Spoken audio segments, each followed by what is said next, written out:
My name is Jessica, and I'm 49 years old.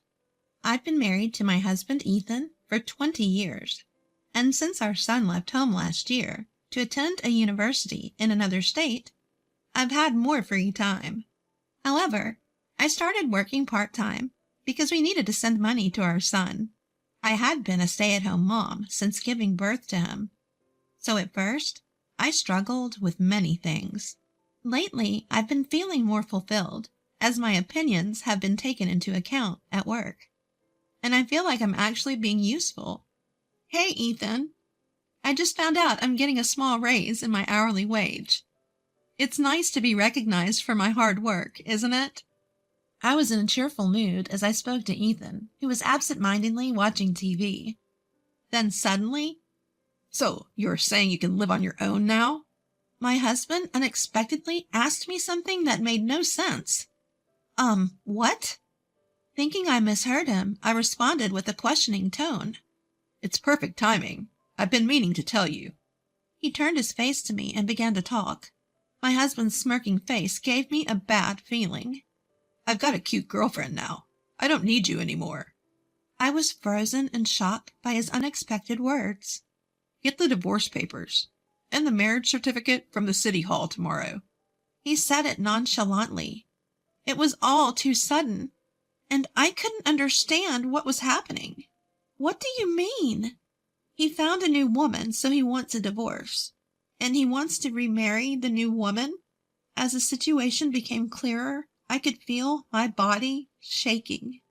Seeing me like that, my husband sneered. "I can still live as a man. Unlike you, who gave up on being a woman a long time ago. It's been so long since we stopped having a relationship at night, there's no point in being together anymore." How rude and outrageous he is.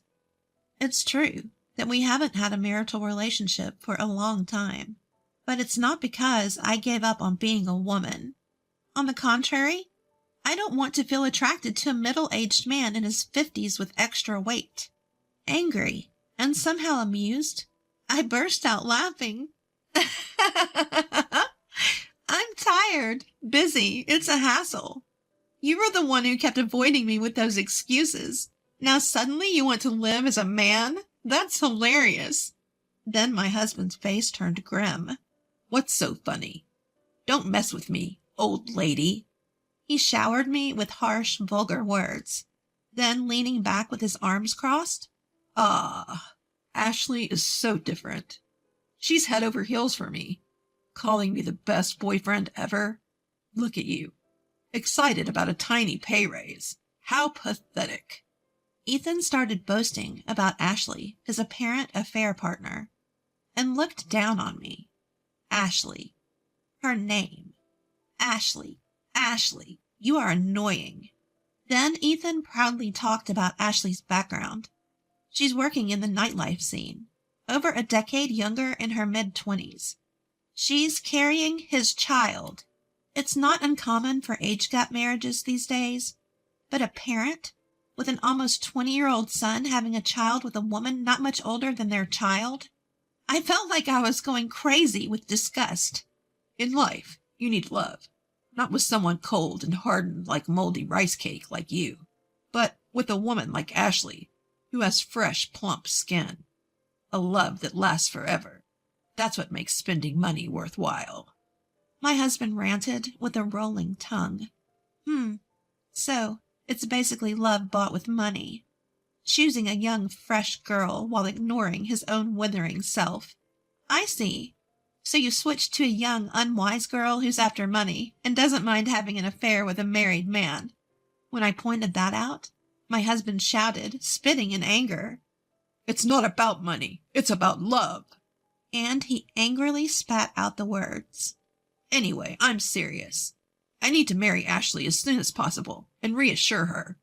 You pack your stuff and get out." Wow. He's only focused on his own convenience. I was speechless and dumbfounded. At the same time, it started to seem rather ridiculous to me, because the last time this person used the word love towards me was ages ago. I'm sure with that new girl, Ashley, after a while, He won't even show any reaction. With time and age, such fleeting feelings are bound to fade away. In fact, the harsh words my husband is throwing at me now will be directed at Ashley next. Really? You're pathetic. I should have noticed before we got married. When I think about it, I've taken on all the housework and childcare by myself. My husband, who never helped, but also just criticized me for not doing this or that, has changed a lot. Even though it was a time when it was taken for granted, there wasn't even a single word of appreciation, let alone love. And now, he's discarding me, who has tried so hard, and moving on to a younger woman. I couldn't believe it was a sane decision, but Ethan seemed to take my words as just sour grapes. Well, then there's no problem. Anyway, we'll fill out the paperwork on the next day off. Make sure you have both ready. And with that, he locked himself in the room. For several days after that, I spent sleepless nights and couldn't stop the tears of frustration. Still, outwardly, I pretended not to be bothered. On the next day off, my husband actually invited the other woman to our house. Hi there. Ethan's old wife. I came to help with the paperwork.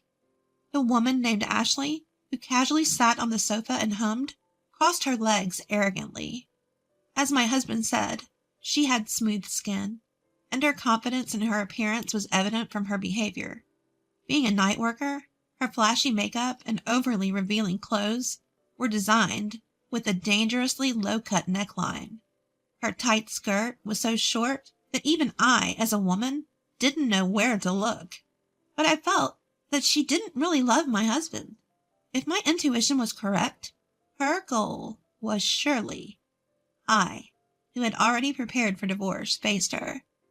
I didn't intend to resist, but I felt something off about her behavior.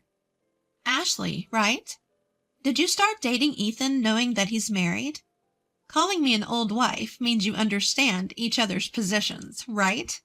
She laughed loudly and said, I'm not stupid. You know, don't underestimate me, you old lady. You're the one who's going to be dumped. I'm going to be Ethan's wife from now on. See, it's a simple story. She smirked and talked down to me in a lisping tone. Well, I'm glad you answered so smoothly. I managed to record it, too. So that means you also know that I can claim compensation from you, right? I showed her the recorder I was using to record our conversation. She made a face and complained to my husband. Ethan, you said she wouldn't bother us, right? This isn't what we agreed on. She complained to my husband. My husband tried to calm her down, saying, Calm down. Don't worry. I've got it all planned. Right, Ashley? Don't be mad. Ethan, Ashley, their conversation was really sickening. As I made a disgusted face, my husband brought out some documents. Write the divorce papers with these conditions.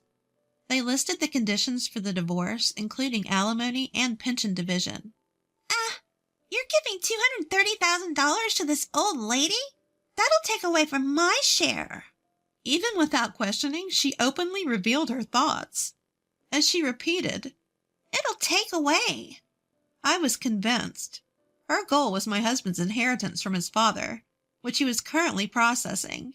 Well, Ashley, this includes child support. My husband tried to comfort her, even though she didn't look happy. To him, her blatant behavior seemed cute. So, it's like a severance pay. Expensive, huh?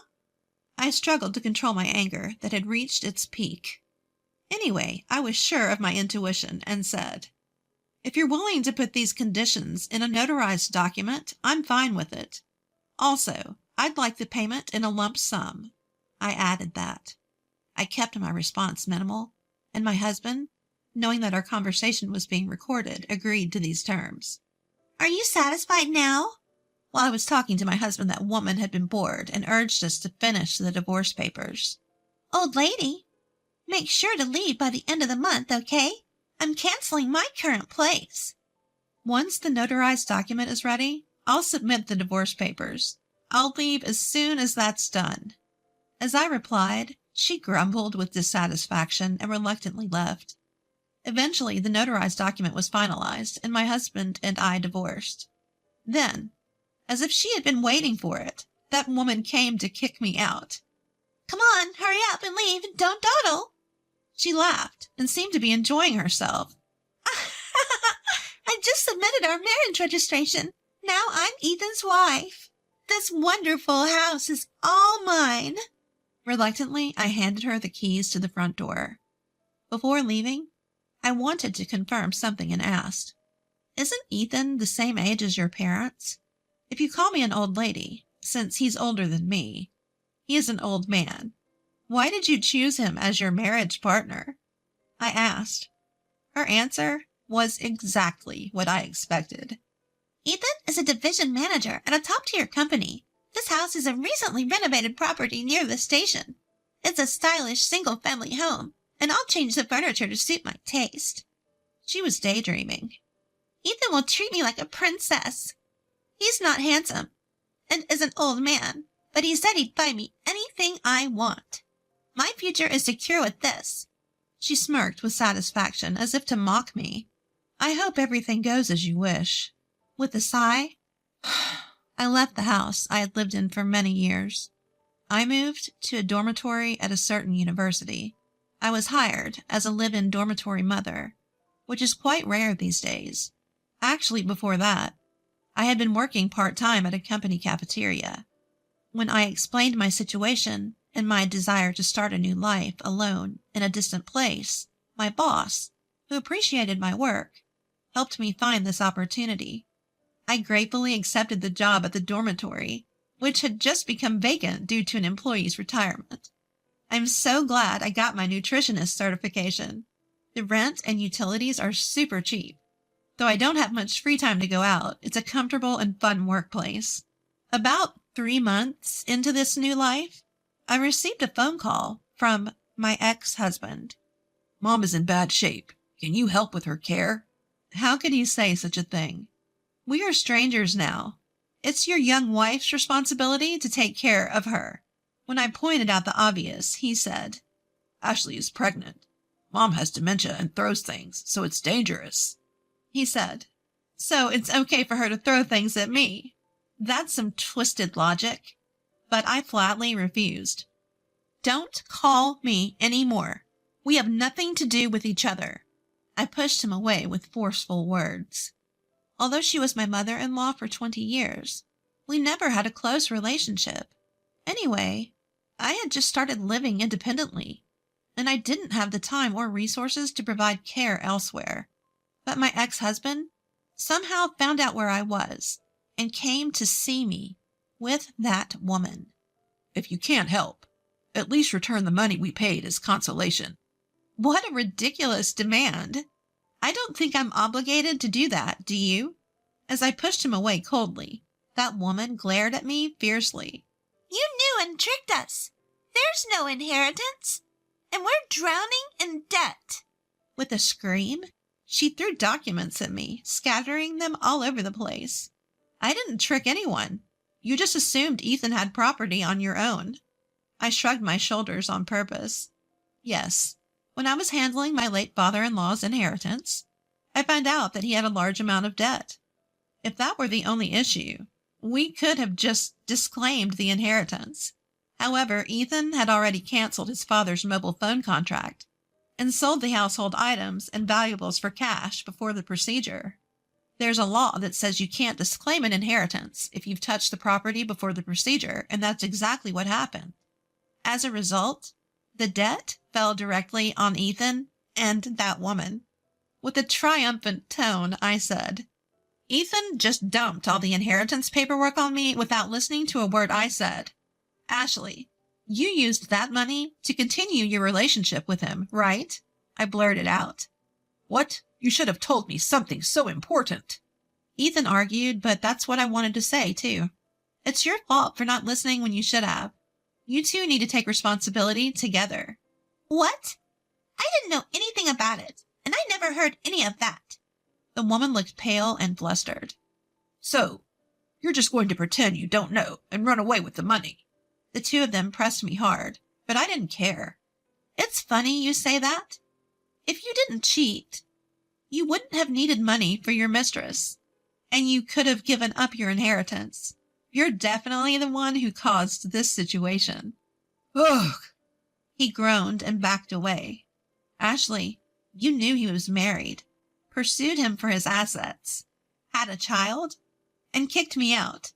You wanted this position, didn't you?" I lectured the girl who was old enough to be my daughter. "If I knew this would happen, I wouldn't want this old man at all." There was more for me to say. "Do you remember the notarized documents from our divorce? I received alimony, pension division, and child support from Ethan. But besides that, I can also claim alimony from you." "What? You're saying $230,000 isn't enough? You're so greedy!" She shouted in disbelief and insulted me. "I would have forgotten about it if you left me alone. But you come up with nonsense like demanding I take care of his mother or return the alimony I received. I can't take it anymore." I told her I had a recording of our divorce negotiations and was serious about claiming alimony. She ran away without looking back. As I watched her go, I turned to Ethan, who was still standing there. How can she run like that when she's in her last trimester? Is she really pregnant? And where's the love now that she's run away? At my question, Ethan gasped. "I was wrong. Please come back." He begged with teary eyes, looking aged all at once. No way. Please leave. "Jessica." My ex-husband sobbed, and as pitiful as he was, he didn't deserve any mercy considering his past actions.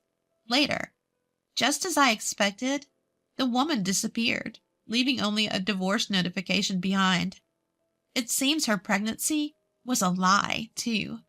My ex-husband was left to handle his debt and care for his mother alone, and he withered away from stress and overwork. As for me, I found my calling as dorm mother for kids the same age as my son, and people have been telling me I look younger lately. From now on, I'll live honestly without arrogance or scheming. Everyone, please be careful when getting a divorce.